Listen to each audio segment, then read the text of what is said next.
Howdy everyone, welcome to the stream. Jeff Bartsch here, and this is Story Greenlight, where we're all about helping content creators like you use the power of creative video editing and storytelling skills that will help you connect with your audience, turn up the impact of your work, and to change people's lives. That is why we're here. That is what we want to see happen, and that's what we want to see happen for you. So welcome. Here is what we're going to be talking about today. We are going to be talking about, is your story good enough?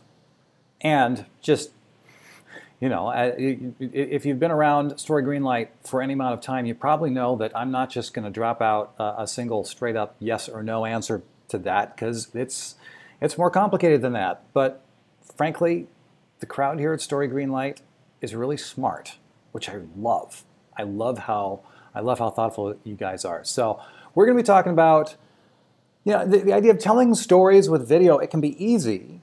It can, you know, we can do just what we want for ourselves and we hit upload and that's that.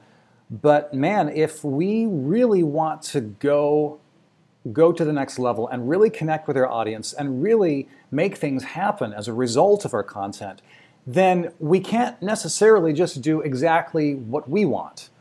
Things get a little bit more complicated, and so that's the thing, that's the big question mark that you have to consider. How do you want to shape your story in light of your audience?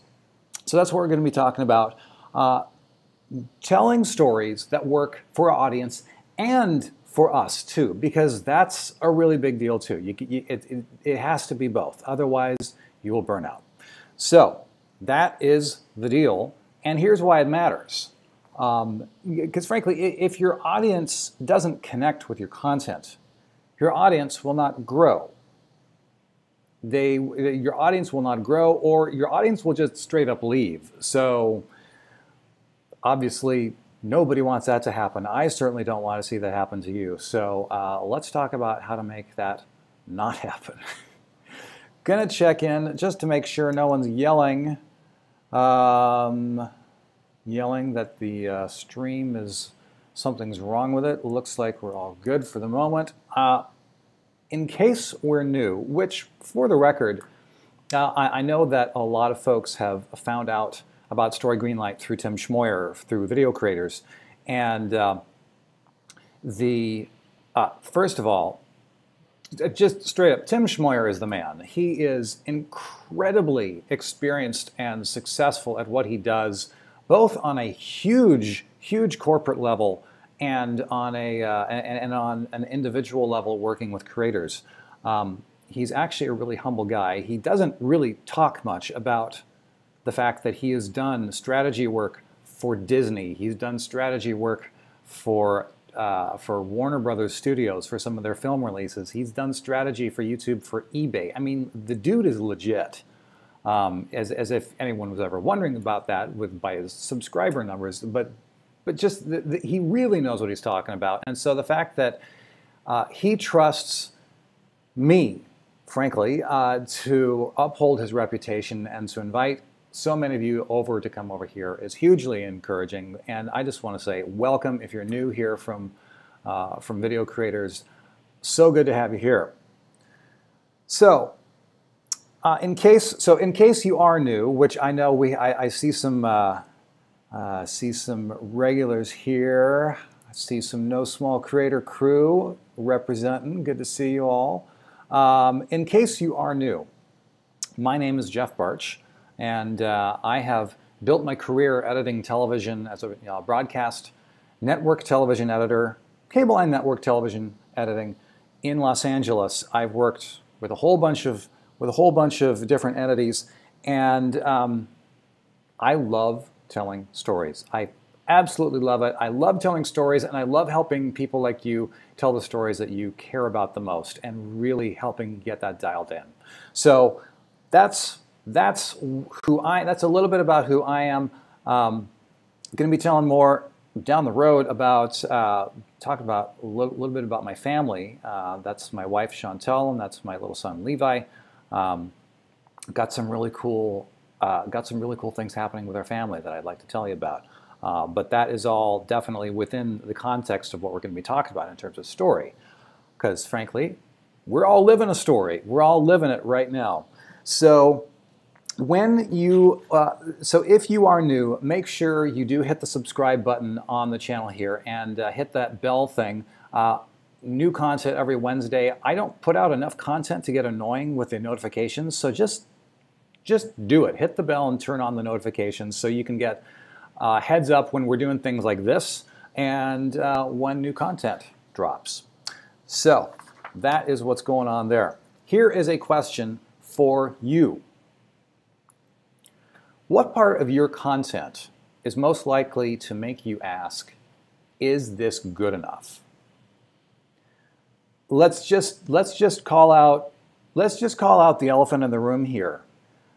It is really easy to start identifying with our work.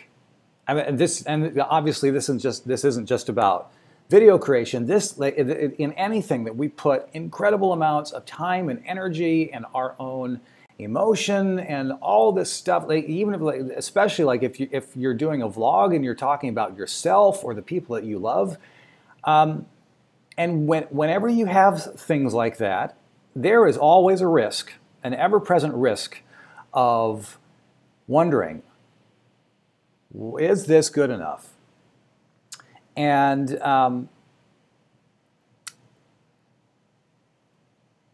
oops, wrong slide.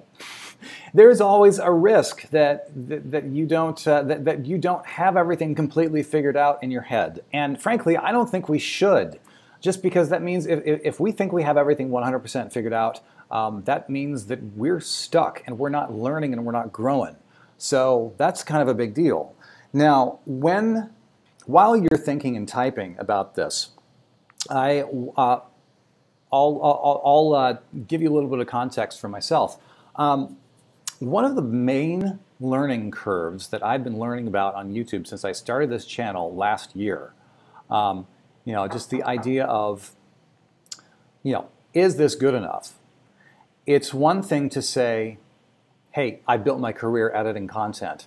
It's another thing to say, oh, well, I'm creating and shooting and then editing my own content. I'm like, oh, my shooting chops are nowhere near my editing and storytelling chops. That is just the way it is. And frankly, that is one of the things that I am most excited about learning, is that learning curve of growing in my shooting. But the fact of the matter is, it's really like I'm hanging around with a lot of people who are really good at shooting, and I'm like, dang it, I am not at that level yet. So, that's one of the things. Oh, and actually, another thing that I wonder, is this good enough, or is my content doing what it should be? I continue learning more about the Story Greenlight audience, and just like the mindset of people in the different categories on YouTube, just in general, just because there is a mentality, especially I've found with a lot of people who vlog regularly. A lot of them have a very highly stylized feel to them, and frankly, I've put out some videos. If you go to the channel, there are 2 videos, like how to vlog when you don't know the ending, and also how to edit your vlog to the next level. And there is always a drop off. No, actually, from this side, there's always a drop off at the beginning of your analytics curve for your audience retention.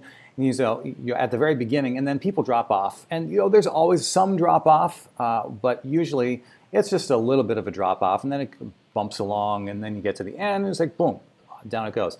With those 2 videos, I will say I was surprised and sort of bummed to see that drop off at the beginning was like a significant drop at the beginning, and then it bumped along just it's pretty stable all the way to the end. And I'm like, man, I missed the mark somehow. And my theory is that the people who are most likely to click on those kind of things are vloggers who already have a very stylized style. Great, there we go. Let's say style 18 times in a row. And right now, my shooting is not like edgy and hip. And frankly, I don't necessarily want it to be. But I feel like there's a disconnect in terms of what I might have promised to people who would want to know about that and the folks who actually click on it and they're like, no, I'm out of here. Anyway, so that's, we all have these questions in terms of, is this good enough? Is this working? So let's check in with y'all in the comments, say hello, and see what you guys think. Okay. Sarah, hello. Good to see you. Howdy, Jared. Good to see you, man. And may you accomplish much editing while we go here. Law Enforcement Explains. Howdy, man. Good to see you. Has to be both, so important. Yes, it does. Thank you, View from Above. Corolla, hey! Dang it. Bonjour. That's hello in French, yes. Or Guten Tag. Hey, Corolla, how often do you split between speaking German and French? I'd be curious to know. Corolla in Paris your background is from Germany and she's living in Paris right now. Howdy, Javier. Howdy, She Rocks. Rachel, good to see you. Howdy, Karen. Welcome. Dignity. Howdy, Dignity. Kat. Howdy, Kat. Good to see you. Javier, yes indeed. No small creator crew representing. Here we are. Debbie's Design Diary. Howdy, Debbie. Debbie saw that you signed up for the 27 questions video course. I am excited to hear what you think about that because really strong responses from people on that. Rachel, living right now. We're giving me a heart attack. I will say, out in the front room of the offices. This is the edit suite where I work. Here, this is my current gig at a very large television show on a very large network in the United States that I can't talk about at the moment. It would not be wise to keep the lawyers happy. So, but yeah, out in the front office we have the World Cup game, and I don't know, Croatia or England. Who's going to get it? We shall see. Alrighty. Let's see. Looking at. All right, so we're thinking. Editing, says Jared, is all this stuff, is my story good enough? Editing, sound, color, performance, cinematography, the whole shebang. Fair enough. That I hear you, man. Yeah. So much of it, says Kat, whether the story is engaging, the quality of the B-roll, the editing. What up, Hollywood, says slow and expensive. Howdy, good to see you, man. Your slow and expensive, I saw your channel cover, your cover art. That's pretty cool with the figure of the individual on the wall with the. Are those like long shavings or something like that? Wood shavings? That's really cool. Dig it. Question this when I step in front of the camera, but that doesn't happen a lot, says Karen. Tell me more about that, Karen. You question, is this good enough, like when you're on camera? Is that what you're saying?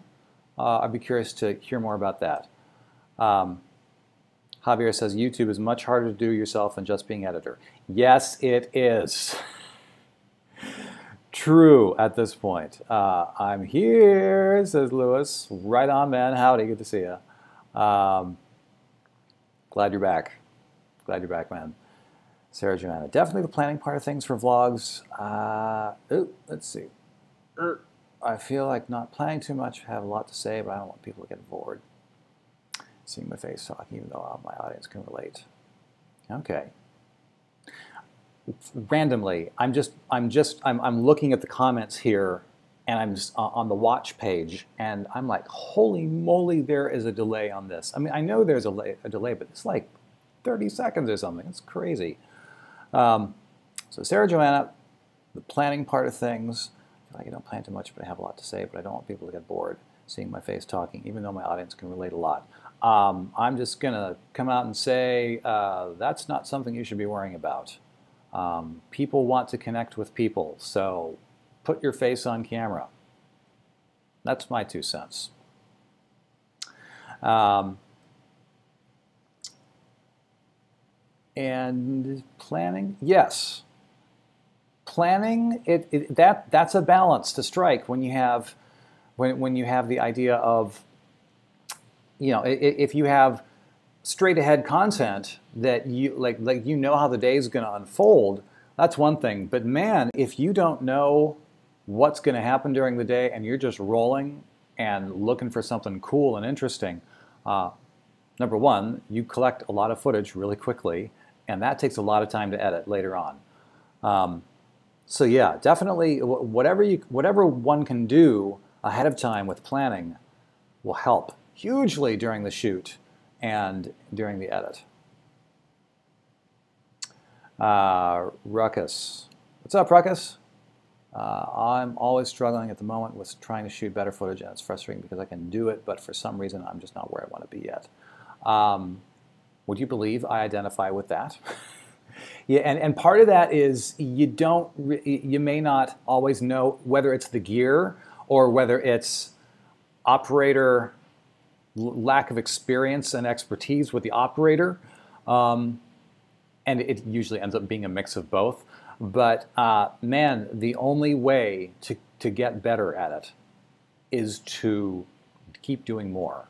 So keep shooting and keep looking at, keep thinking specifically about what you like and what you want to improve, and then figure out, it's like, okay, as soon as you figure out exactly what do I want to improve, it's like, well, if I'm gonna get annoyed about the fact that my humble Canon T5i gets all grainy at ISO 800 or above, well, there's very little I can do about that short of pumping in more light, which is occasionally possible, but not always. But frankly, that's something that's that's not in my control. Actually, I take that back. I could actually use some denoiser. Actually, that's one of the things that I want to be experimenting with. Anyway, the point being, Ruckus, if you have other than this vague idea of feeling dissatisfied, think about what specifically am I frustrated with? Because the moment you get specific, the more likely you are to be able to find a specific answer to that specific question. Because you can find out the answer to pretty much anything on the interwebs these days. Analytics don't lie, says Javier. True story. Figuring out audience retention is super tough. Oh, that's right. You're responding to the stuff that I was talking about like 5 minutes ago. Thank you, YouTube delay. She-Rock says, I love your shooting style. Thank you. Getting better at it. Rick Bigens, is this good enough versus perfection? That is always something that I'm thinking about.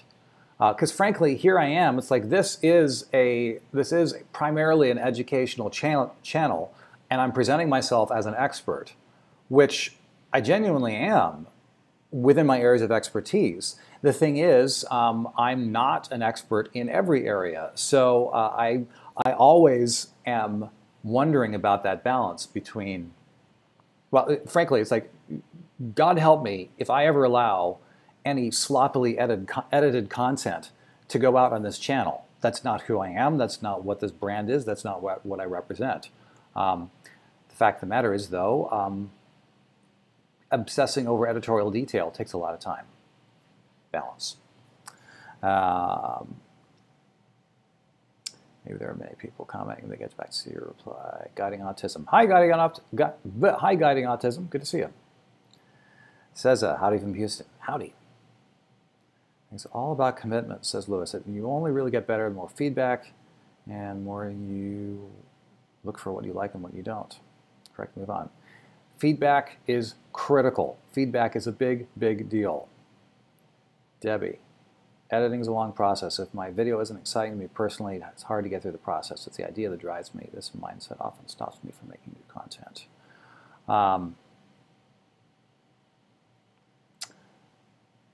Yeah, it's that personal motivation is a really big deal. We'll be talking about that more later on. Howdy, Jorge. La Guitarra Rabiosa. Good to see you, Jorge. Welcome. Ruckus says, I saw you playing around with your shooting style in a staircase, Peter McKinnon style. I'm not sure whether that's where you were going, but gave the impression that you already shoot great. Mwahaha. I'm fooling you all. Actually, seriously, I'm a big fan of Peter McKinnon and love his stuff, and I have learned a lot from him, as have millions of other people as well. Hi from San Diego, says Roman. Howdy. Tenacious G. What up, dude? Howdy, Greg. Good to see you, man. Karen, hello there. I'm Dutch. Yes. Okay. Cool. Basswood says slow and expensive. Okay. Cool. And Dutch. I don't like to vlog, says Karen, because my English isn't that good. Okay, well, and in Dutch I have an accent too. Well, fair enough. Fair enough. Like, well, the fact is, we all have accents, don't we? It's only the Americans, it's only the United States folks who, well, okay. There are a lot of us here in the United States who like to say that we have no accent. It's like, no, that's really a limited viewpoint. That just means that we're around everyone who talks like us. So, yeah, I think everyone has an accent. Carissa Lee just got here. Hi, everyone. Howdy, Carissa. What if you have a long story to tell? What's the way for breaking it down into parts, says Debbie. That is beyond the scope of what we're talking about here. Definitely check out some of the earlier live streams talking about the framework to structure any story, and also talking about the storyteller's secret weapon. Go through those two live streams, and we jump into that a lot there. Okay. Dang. Lots of good interaction here, folks, and forgive me if I miss some of you. I'm on the edge of wanting to stay focused and keep getting into good content and wanting to interact, because that's the whole point of why we're here. It's like we're connecting and we're talking back and forth. Sarah, do you recommend shooting your clips one at a time or everything in longer clips? I also struggle with too much footage at the end that I can't fit in properly because it would end up too long. That typically depends. That typically depends on what kind of content that you're shooting. Like if you're just doing talking head, well, I will say, there are some people who say, like, if you're doing things that come in takes, like talking head stuff, some people will say just like let the camera roll and you just ramble and you just get into your flow. Other people say shoot one take at a time or one chunk at a time per clip, and that way you can actually just bump back and forth between the clips easier downstream when you're editing. Whatever works for you. And in terms of actual content of whatever you're shooting, I'm not as familiar right now with your channel, Sarah. So I don't know, like if you vlog or you do tutorials or do stop motion animation or anything, which, judging by your question, I'm pretty sure you don't do stop motion. But so yeah, it's whatever works well, whatever you feel works well for your flow. Roman, good book or other resources to help to get better at keeping viewers watching? Yes, Tim Schmoyer, Video Creators. That's the #1 recommendation.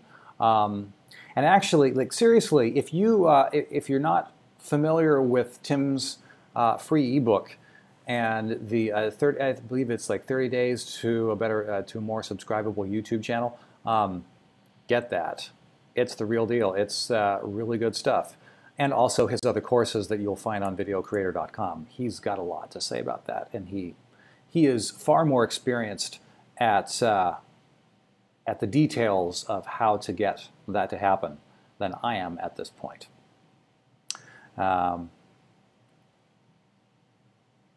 Kroll and Paris. Sloppily edited material does not go into this channel. Haha, you're currently posting a non-edited live stream. Yes, different animal, Corolla. Come on, cut me some slack. I know, but you have to compare with a Southern accent. People think you are dumb. It's all relative with the whole accent thing. Are you saying Karen? First of all, is it Karen or Karine? I'd be curious to know. And are you talking about the Southern accent in the Netherlands? Because there is definitely a mindset here in the States. A lot of people will say that the Southern accent from the Southern United States is some people say it makes you sound more dumb, which I disagree. It just means you're from a different part of the country where they talk that way. They talk that way. Let's see. We Americans have an accent that sounds jarring when in other countries. You know, the irony is, Dignity, the last time my wife and I were in Europe, we were just sure that people were going to say, oh, clearly you're from the United States. And a lot of people had no idea. They're like, oh, so tell us, where are you from? And so at least a lot of the folks that we ran into, they didn't find the U.S. accent jarring. Oddly, who knows? Advice is on point. Thanks, man, says Ruckus. Thank you, man. Appreciate it. Stephen. Howdy, Stephen Murphy. Good to see you, man. Let's see. All right. Yes, in the Netherlands, there's some of this attitude, some others. Debbie. Debbie, I love how you cut and edit clips to your live streams. Curious how you do that. Very briefly, I use a live streaming software called Wirecast Play, and it lets you drop different video shots into the timeline. And basically, as of right now, it lets you import video shots along with camera sources. And if you license the higher end expensive version, you can do like full-on multi-layered graphics, the whole 9 yards. It's pretty cool. It does require a lot of processing horsepower on your computer. Okay. All right. So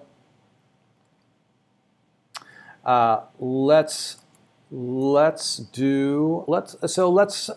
jump into this question here. Back into the idea of the main topic today. Is the story good enough? As you can see, is the content doing what it's supposed to do? A lot of that, first of all, it comes from asking questions. You have to know, what am I wanting to accomplish with the content? Who is my audience? What do they want? What do they expect? How am I shaping this content, and is it working with the audience? It's a whole list of questions that, frankly, I've spent a lot of years developing a whole list of these things that mostly just live up here at this point. But for the sake of empowering people to get that kind of clarity from these questions that I use, I actually put together, I know many of you have this, I put together a list, 27 questions to craft the perfect video. It is a checklist that I have available. It's like literally you can put it up on your wall. Javier Mercedes, who's on the call, who's on the stream here, he emailed me, he's like, dude, I put this thing up on the wall. So do that, that's good stuff. And I will say, going through these questions will change the way you think about your content. No matter how long you've been doing this or not been doing this, these are the big picture questions that have helped me get where I am in my career in Hollywood as a professional content creator, as a professional editor. And you absolutely need to get a copy of that checklist. It is in the description below, and there is no charge. And I will say, if you want to go even further with that, there is a course that I put together called 27 Questions to Craft a Perfect Video. It's the video training, and there is a link in the description below for that as well. Hugely, hugely positive responses that I've been getting from that. So highly recommend checking that out. So yeah, it's the questions. It's the questions. First question to ask is, if you want to know, is your story good enough? Is the content doing what it's supposed to do? The first thing to ask is, am I making use of the classic story structure? Basically, it's that thing of what a story is, and it's the reason that Hollywood movies all feel formulaic, because they all follow the same formula. But the reason that the movie studios keep doing that is because the formula works. You know, it's what we've been accustomed to, certainly within the Western culture over the last thousands and thousands and thousands of years. The Eastern culture mindset can tend to differ from the Western story structure. But frankly, that's not something that I'm as dialed into. I do know that there are differences in overall mentality.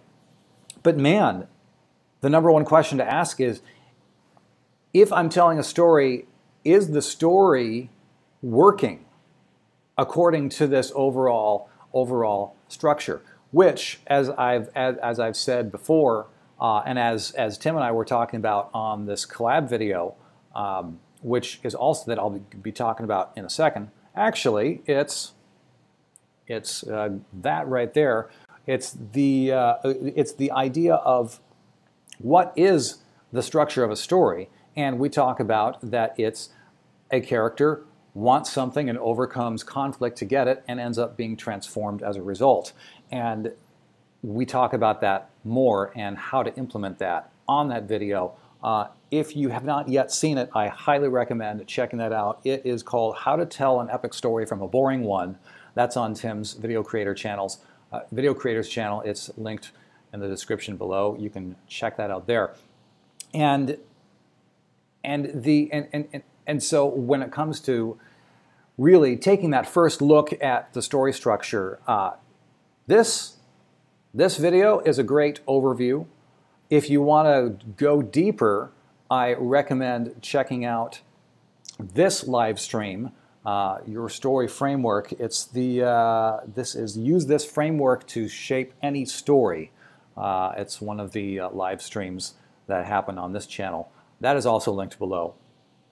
So that's the first thing to ask, because frankly, if the story has no conflict, then, and you can have stories without conflict, you can still do that. There are things that you can do to make it work. You can put in things like spectacle or outrageousness. You know, you can be Casey Neistat, getting ticked off that the police officers were giving him a ticket for riding on the sidewalk, even though the bicycle lane was blocked off. If you go to Casey Neistat's channel and you look up bike lanes, it's one of his earlier videos, and it's massively popular because it's outrageous. You know, But the fact of the matter is, Casey Neistat is a masterful storyteller. He has serious storytelling chops. So he has that story structure within the context of outrageousness. But if you are shooting like crazy beautiful imagery, that can sustain people's attention in and of itself for a while. But if you're trying to keep people engaged, the longer you want them to stick around, the more important it is to use the story framework. So there's that. Now, the next question to ask, actually, first of all, I'm going to check back in with your comments, see what you think. We'll check in with y'all right here. Just Jess asks how I landed a collab with Tim Schmoyer.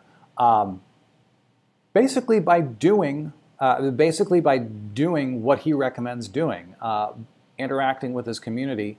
I'd also booked him for a one-on-one consult, and we hit it off that way.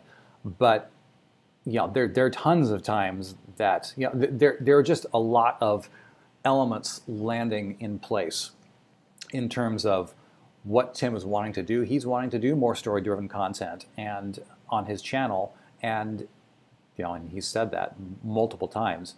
So, and that's my specialty. So it was a natural fit.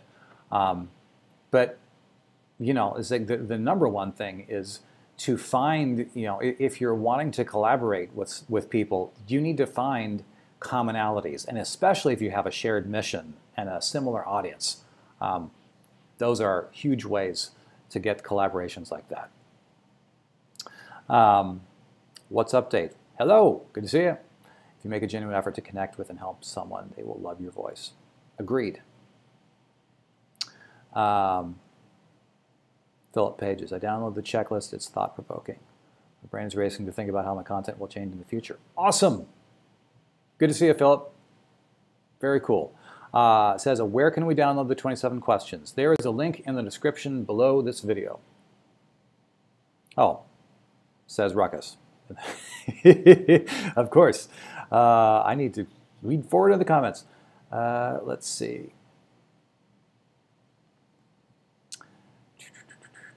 Let's see. Should there be a moral to the story? I enjoy telling stories in my content, but sometimes I feel like the ending sort of ends awkwardly, like I need to have a moral or lesson learned. Here's the thing, Debbie. When it comes to having morals to a story, you gotta think Socrates. The Socratic method is all about asking questions that helps. Back in the day, Socrates was known for never giving his students the answer. He would ask questions that helped them discover the answers for themselves. And really, you might notice, that's exactly what I'm doing here, And when it comes to giving the moral of the story, that is very dangerous in terms of a storytelling concept. Because what that does, if you hammer home, this is what the moral of the story means, it basically robs your audience of the opportunity to figure it out on their own and take ownership mentally and emotionally. Now, if you're telling stories to kids and they don't have the fully fledged out psychological grip on things, then sure, talk about the moral of the story. Talk about the boy who cried wolf, and you shouldn't call out that there are problems because eventually people won't believe you, that kind of stuff. But man, when you're dealing with anyone above the age of children, be careful about putting morals in there too obviously. And I will say, as a Christian, I used to think that my calling in life was to create Christian media, and I would never want to go to Hollywood. But man, when I started looking at a lot of Christian movies, I'm like, these don't feel right. And I couldn't put my finger on it for a while. But man, there is so much Christian content that shoves the moral of the story down the throat of the viewer. Just frankly, the way a lot of Christians do in real life. And no wonder people get turned off. It's like, no, don't shove the moral of the story down people's throats Christian filmmakers. Please. That's, anyway, I could rant about that for a while. It's kind of like bagging on your own family kind of thing. Just one of those things. But long-winded answer to your question, Debbie. It depends. But when in doubt, err against the idea of harping too hard on the moral of the story. When in doubt, ask a question. Leave an open question loop. And that will leave people wondering what's going on, and that will make them more likely to want to hear more and to watch more of your stuff. That's my take. Let's see. Jared, have you ever heard of Corey Mandel's custom story structure? I have not. Varies drastically from a story paradigm. You have to check that out. Pretty cool. Philip, should you always leave the story in the video resolved or add another unresolved element at the end for people to keep watching other videos? 2 words, dude. Soap opera. Now, you know, those are the soap operas are famous for starting a storyline, asking a story question. Every single commercial break, it's, oh no, what's going to happen? At the end of every episode, oh no, what's going to happen? Next thing you know, you have a soap opera that's been running for 35 years. And so, yes, you should absolutely, you should absolutely be open to not tying up everything with a neat little bow. Now, especially in terms of online content, this, you know, what we're doing is, frankly, we all have our agendas with what we want to see happen, with why we're here and why we're creating content. But in order to keep people around and keep expanding our audience and spreading our message, we need people to stick around. And the number one way to keep people sticking around is to ask questions that don't have the answers right away. So that's my thought on that. How are you able to connect with others and make things more relatable? You know, the best stories are the ones people can relate to, says Lewis. That is very strongly tied into who your audience is and what they care about. Because if you tell a story that your audience cares about, that is an incredibly effective way to connect with your audience. Niche Fam. So is this channel strictly to help creators, or do you plan to have your own stories? The answer is yes. I am focusing primarily on empowering creators, but the fact of the matter is, like, the last thing I want to do is just have straight up educational content with zero entertainment value. So I'm doing everything in my power to walk the walk of the talk that I'm talking, as it were. And so, yeah, there are stories. There are stories of my own that I weave into things. And actually, if you go to the Story Greenlight channel, if you go to the very first video I uploaded, it's called The 123 Million Mile Traveler. And it's about the time when my family and I went to see the Space Shuttle Endeavour. And that ended up being a crazy, powerful emotional experience. And I think all of you should check out that video. Please excuse the fact that I was still getting used to being on camera and my energy is way down here and blah, blah, blah, blah, blah. But hey, you live and you learn, yes? But the story is solid. And afterwards, I break it down and say, here's why the story works. And actually, that's something that I want to do more of. So yes, Lewis loves Socrates. Yes. Philip, unfortunately, Christian movies are some of the worst movies. I'm a dedicated Christian. I can hardly tolerate them. Yes, I get it. I get it. Just one of those things. Dang it, the channel keeps... Y'all are dropping comments like crazy people. I can't... my scrolling thing keeps jumping. Let's see. Hello from Norway, says Hans Nature. Howdy, Hans. Good to see you.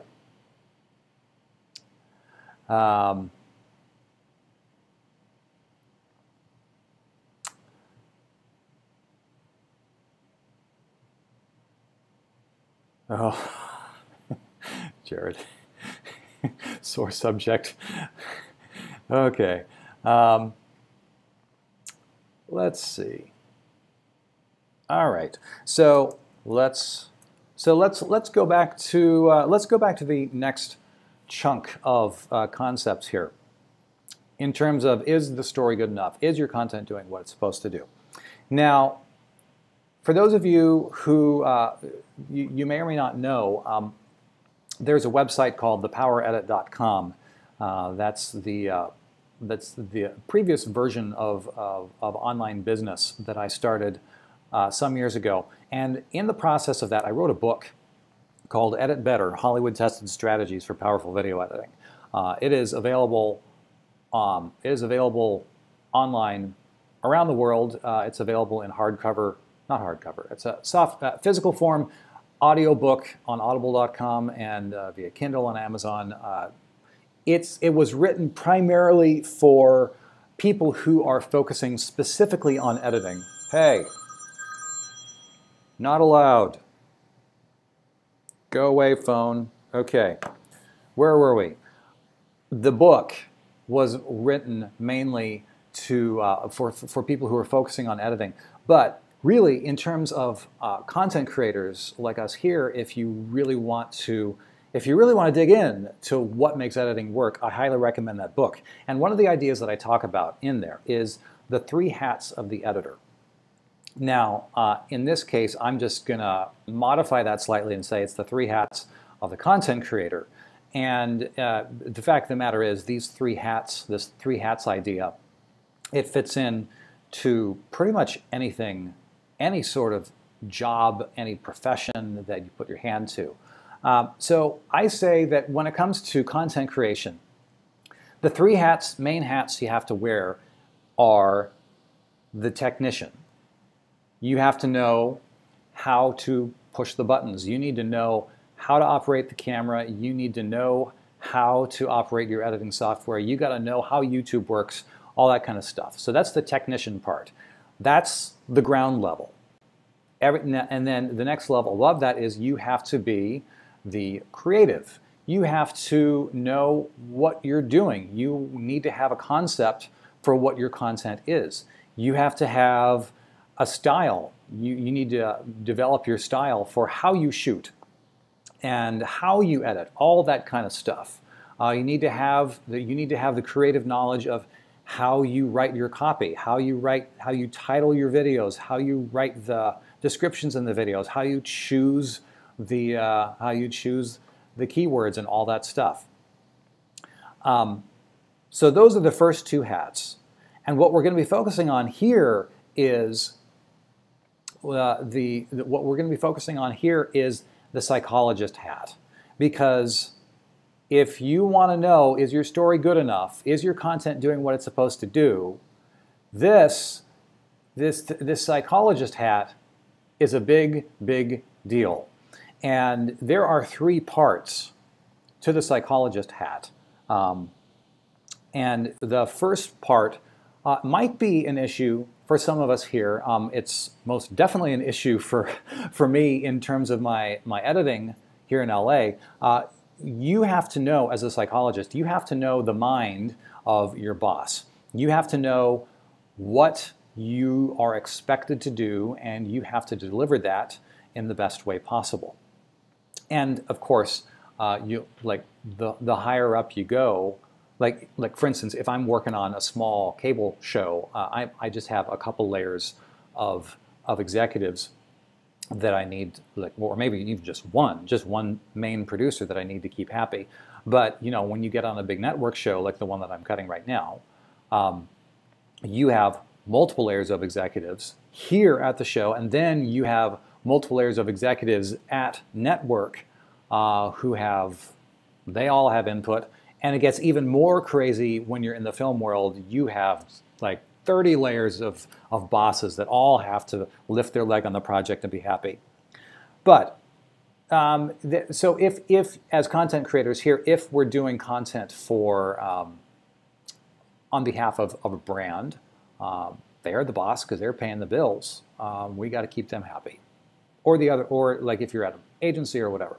So the second part of the psychologist hat is you need to know the mind of your audience. By the way, if any of this is helpful, do me a favor and hit the thumbs up button. Just tip off the algorithm gods that this is something worth sharing. We need to know the mind of the audience. And the fact of the matter is, a lot of the time, it's not that people don't like us per se, it's just that we don't know what the audience wants. We don't know who the audience is. And so the more dialed in you get to who your audience is and what they want, the more we're able to give it to them, frankly. Because there was actually, I remember seeing a thing about, I remember seeing a Peter McKinnon video back in the day where he's talking about how to choose music and put it under his cinematic B-roll sequences. And he's like, you got to choose something that fits the music, that fits what you're doing. And he took this sequence, beautifully shot as always, and put a piece of country music underneath it. And I'm like, and I'm listening to it, I'm like, but that's not so horrible. That's not, I mean, that if it's a creative offer. And he comes back on camera and he's like, oh man, that was horrible, that was terrible. I'm like, well, dude, there's a good chunk of your audience who might disagree. But, you know, that's part of, you know, that's clearly, that's not what Peter desires in terms of his brand. And he's fairly sure that the bulk of his audience doesn't want it either. So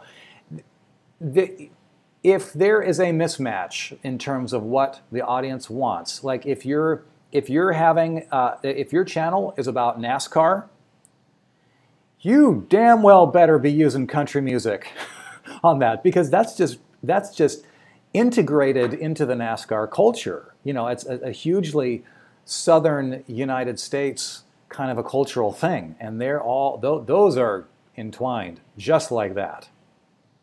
So need to be aware of time. So I'm going to be,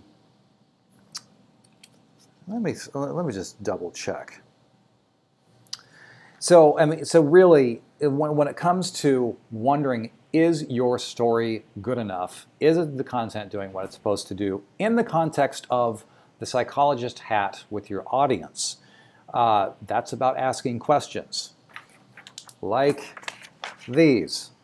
Got to get these questions, got to think about it, got to dig through those questions and apply them to your content. Download that link in the description below.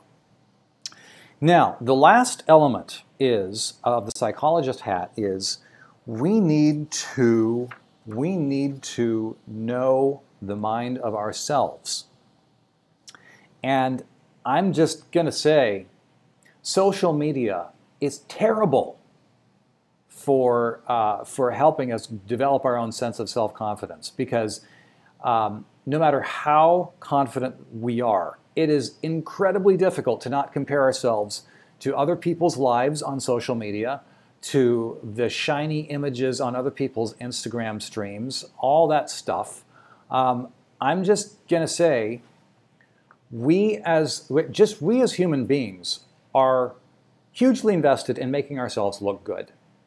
And we don't, and so it's incredibly normal for us to want to only present our best polished foot forward in public, certainly on social media. And what happens is, you and I are living in our daily life. We see the behind the scenes of the everyday, quote unquote, boring life.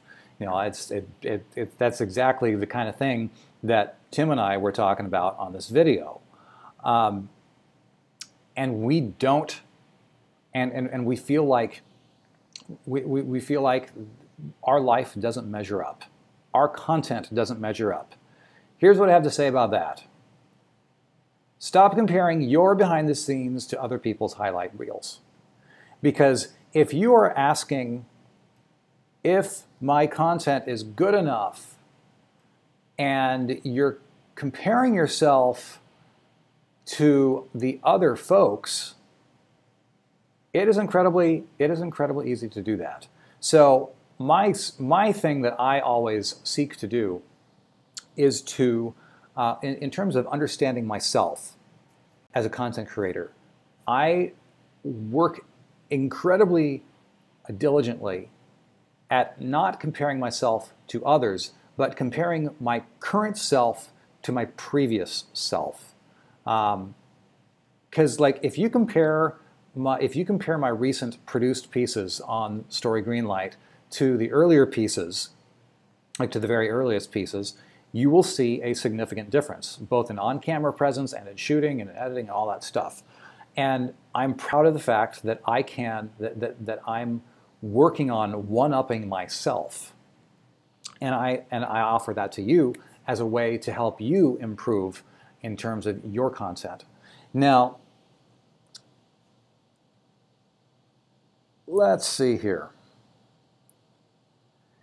And the fact of the matter is, at some point, our content is a reflection of us. And if our content isn't what we want it to be, that can be incredibly frustrating. Which I'm just going to go back to what I was talking about in terms of what Ruckus was saying earlier.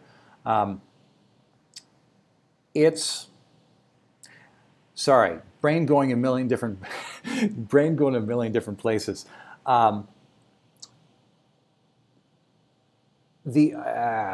Dang it, we talked about that earlier, and my brain is not working quite perfectly right now. I've not had my lunch yet, so just saying, I have low brain sugar. But the idea is, are you learning? Are you growing? Are you improving your own content from what you were doing in the past? And closer to home, here's the question where it really starts getting personal. If you're wondering, is my story good enough, and you're thinking about how to understand that for yourself, here's the big question. It starts striking close to home. How am I living a better story? Because here's the thing. If we don't feel like we have stories to tell, which we all do, by the way, but if we don't have a lot of things happening in our lives, the question that I, frankly, have started asking myself is, how exciting is my life? What am I doing to live an exciting life, to live an exciting story? Who am I as a character? Who is Jeff? What do I want? And what is keeping me from getting that? What's in the way? What is the, what are the difficulties? What are the obstacles, the conflict in the way? Because frankly, if your life has no conflict in it, it might feel like it's easy, but man, it's much more easy that your life is boring. Hello? If the only thing I ever do is sit in this room and make content for other people in exchange for a paycheck, and that's all I did for the next 30 years, I would be seriously missing out. So the question becomes, it's like, okay, how can I contribute more to the world? And one of the things that, for example, that my wife is doing, she will be the first person to tell you, Chantel and her little son Levi, she had a career, a long-standing career in the insurance industry when, she was at the same place for like 18 years, like doing a specialized line of underwriting and risk management for high-end insurance policies. And when she moved out here, she resigned her position, like when we got married, shortly after we got married, and she stays at home. And she'll be the first person to say this, like, well, I feel like I'm not contributing much to the world beyond the incredibly valuable role of being a mother, and from my perspective, she keeps her life running. That is incredibly important. But one of the things that she started doing is we adopted our son Levi, and so we are in the middle right now of adopting our second child, and super excited. We're matched with our birth mother. She's due in a few months, and so Chantel has decided to live a better story and create value in the world by blogging about the story of adoption and what that means for us as a family. And so that's something to consider on a personal note.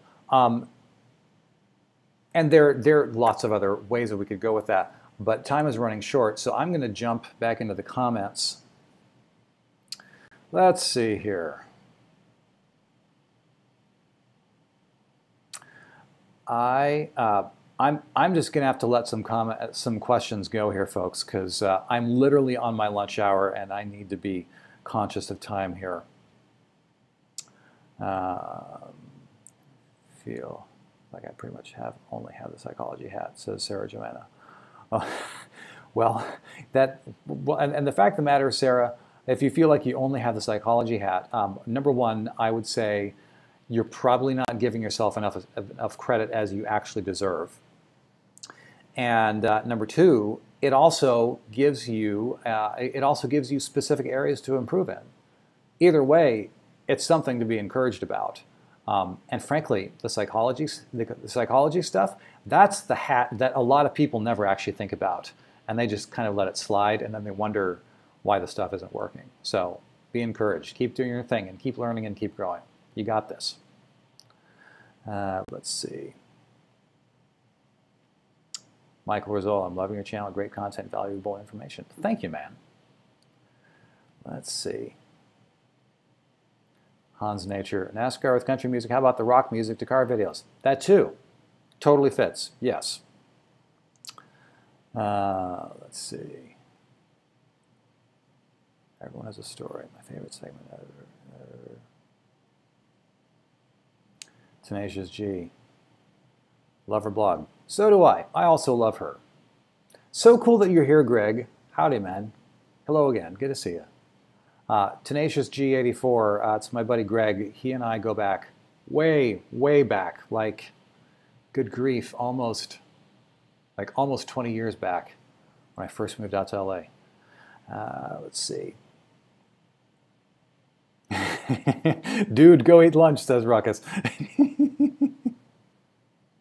All right, so that's I'm just gonna say, first of all, if you haven't gotten this, you need to get it. The download link is in the description. And if you really want to go deeper into that, where I guide you through and I break down every question and help guide you through your path of applying this to your own content, then you need to check out the video course that goes along with the free download. There is a financial investment for the course, but frankly, people are saying that it's worth every single penny and more, and frankly, I think it's underpriced, but I want to make sure that it's very accessible to help the most people possible. And I will say, this whole question about, am I living a better story? Man, that is such, like, that challenges me every day.